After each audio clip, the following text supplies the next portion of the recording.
Hello everyone, welcome to my channel life of Riya. কালকে ছিল Sunday, আর Sunday মানে তো ঘুরতে যেতেই হবে, ম্যান্ডেটারি। তাই আমি, মা, বাবা, ভাই আর আমার ছোটো বউ আমরা উবেরে করে যাচ্ছিলাম নিউ টাউন। আর গাড়িতে যখন ছিলাম টিপ টিপ করে বৃষ্টি পড়ছিল, বেশ ভালো লাগছিল। আর ওয়েদারটাও খুব সুন্দর ছিল। আর নিউ টাউন যাওয়ার পর দেখি ওখানে কোনো বৃষ্টি টিষ্টি হয়নি, তাই আমাদের আর সেরকম কোনো প্রবলেম হয়নি। আর সবসময় তো ঘুরতে যাওয়া মানেই আমরা যাই শপিং মলে।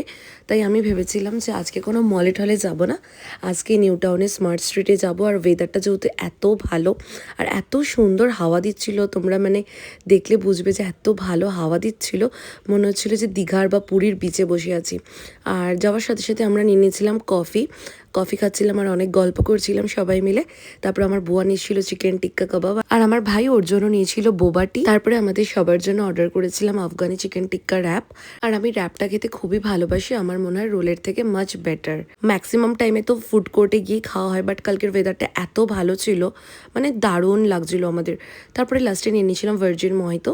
আর তারপরে অনেকক্ষণ হাওয়া খেয়ে খাবার খেয়ে গল্প করে আমরা চলে গেছিলাম অ্যাক্সেস মল। যেহেতু অ্যাক্সেস মলটা স্মার্ট স্ট্রিটের অপোজিটেই আছে, তাই জন্য একটু জাস্ট হেঁটে আমরা অ্যাক্সেস মলে গেছিলাম। আর যখন অ্যাক্সেস মলে ঢুকেছি তখন বাজে প্রায় 10টা। আর স্পেন্সারে গিয়ে দুটো কাপ আমার এত পছন্দ হয়েছে, আমি কনফিউজ ছিলাম কালার নিয়ে। তারপরে যাই হোক, মানে কোনো প্ল্যান ছিল না, তাও মানে টুকটাক যা হয়, এই স্কাই কালারটা আমি নিয়েছিলাম। মানে আমার রেডটা বেশি ভালো লেগেছিলো, বাট বাবা বলছিল স্কাইটা বেশি বেটার লাগছে। আর তারপরে নিয়ে নিয়েছিলাম ম্যাগি, দেন ভাই নিয়েছিল ওর জন্য ডিটানের ফেস ওয়াশ, ফেস স্ক্রাব। তারপরে বাবার ভাই এদিকে দেখছিল হোম ডেকোরেশনের জিনিস। বাস এই টুকটাক কেনাকাটি করে আমরা উবের করে চলে গেলাম বাড়ি। আর সানডে করে ফ্যামিলির সাথে বেরোলে মাইন্ডটাও একটু ফ্রেশ হয়। যাই হোক, আমার ভিডিও ভালো লাগলে প্লিজ লাইক আর কমেন্টস করে দিও। টাটা।